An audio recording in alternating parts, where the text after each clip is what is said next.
देखिए 7 number question आकृति में देखिए ABCD भुजा 14 सेंटीमीटर वाला एक वर्ग है। ABCD जो है ABCD ए का है एक वर्ग है। ये कितना सेंटीमीटर है जी? इसकी भुजा 14। जब इसकी भुजा 14 है तो इस सब भुजा का होगा 14 ही होगा। तो ये बताइए इसका वृत्त के प्रति इस वृत्त की त्रिज्या कितना होगा? 7 सेंटीमीटर होगा। इसका भी 7। जो दोनों जोड़ेंगे तो भुजा कितना हो जाएगा? 14। तो सबकी त्रिज्या कितना होगा? चारों वृत्तों की त्रिज्या 7 होगा। भुजा वृत्त वर्ग के कितना होगा? 14। अब देखिए कह रहा है ए बी सी और डी को केंद्र मानकर, ए बी सी और डी को क्या कर रहा है? केंद्र मानकर वृत्त मानकर 4 वृत्त इस प्रकार खींचे गए हैं। 4 वृत्त खींचा गया है। ठीक है, आकृति साफ साफ बना लीजिएगा। ठीक है, थोड़ा टेढ़ा मेढ़ा हो गया मेरा। प्रत्येक वृत्त 3 शेष वृत्तों में से 2 वृत्तों को बाह्य रूप से स्पर्श करती है। ठीक है, जो प्रत्येक वृत्त 3 शेष वृत्तों में से 2 वृत्तों को बाह्य रूप से क्या कर रही है? स्पर्श कर रही है। यहाँ स्पर्श कर रही है। यहाँ देख रहे हैं आप, कह रहे हैं मतलब एक दूसरे का छू रही है। छायांकित भाग का निकालना है क्षेत्रफल। किस भाग का निकालना है? क्षेत्रफल छायांकित। तो आप बताइए इस वर्ग में, आपका वर्ग में है ना छायांकित है, इसी का क्षेत्रफल निकालना। तो वर्ग के क्षेत्रफल निकाल के, वर्ग के क्षेत्रफल निकालेंगे तो पूरा निकल जाएगा क्षेत्रफल। और उसमें से ये देख रहे हैं इस वृत्त के क्या हो रहा है? इस वृत्त के त्रिज्या खंड हो रहा है ना। अभी मान लीजिए वृत्त है, वृत्त कैसे कर देते? त्रिज्या खंड का कार्य हो रहा है ना। तो वृत्त के 4 को वृत्त है, चारों के कौ त्रिज्या, इसका एक त्रिज्या, इसका कौ त्रिज्या खंड हो रहा है। तो वर्ग का क्षेत्रफल निकाल के, तो वर्ग का क्षेत्रफल निकाल पूरा निकल जाएगा। और उसमें चारों त्रिज्या खंड का क्षेत्रफल घटा देंगे तो क्या पता नहीं चल जाए कितना है रंगा हुआ। या ऐसे समझिए कि वर्ग है, अब वर्ग में इतना भाग रंग दिया है, कहेंगे कितना रंगा है? तो बताइए जो सफेद आपको दिख रहा है इस चारों को क्या करेंगे? हम काट के निकाल देंगे, पता नहीं चला कितना है। तो उसी तरह से चारों त्रिज्या खंड का आकार का है, तो वर्ग के क्षेत्रफल में से चारों त्रिज्या खंड का क्षेत्रफल हटा देंगे तो आ जाएगा। एकदम इजी क्वेश्चन देखिए यहाँ वर्ग की, देखिए जो दिया पहले लिख लेते हैं। वर्ग की भुजा कितना है जी? 7 सेंटीमीटर।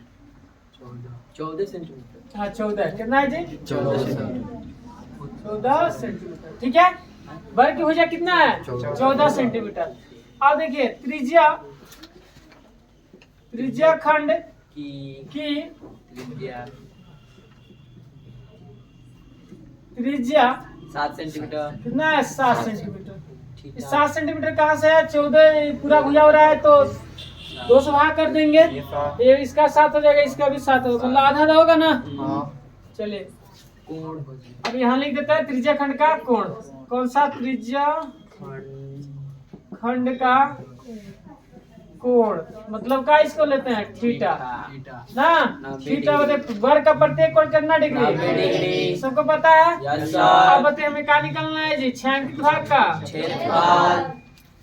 यहाँ लिखते हैं ना।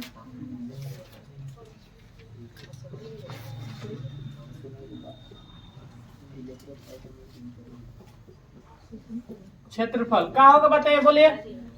छायांकित जो रंगा हुआ भाग इसका क्षेत्रफल निकालेंगे तो क्या होगा बताइए?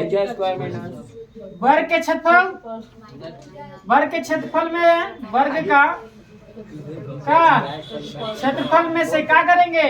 वर्ग के क्षेत्रफल निकाले पूरा निकल जाएगा। उसमें से चारों त्रिज्या खंड, हाँ चारों त्रिज्या खंड का क्षेत्रफल हाँ घटा देंगे।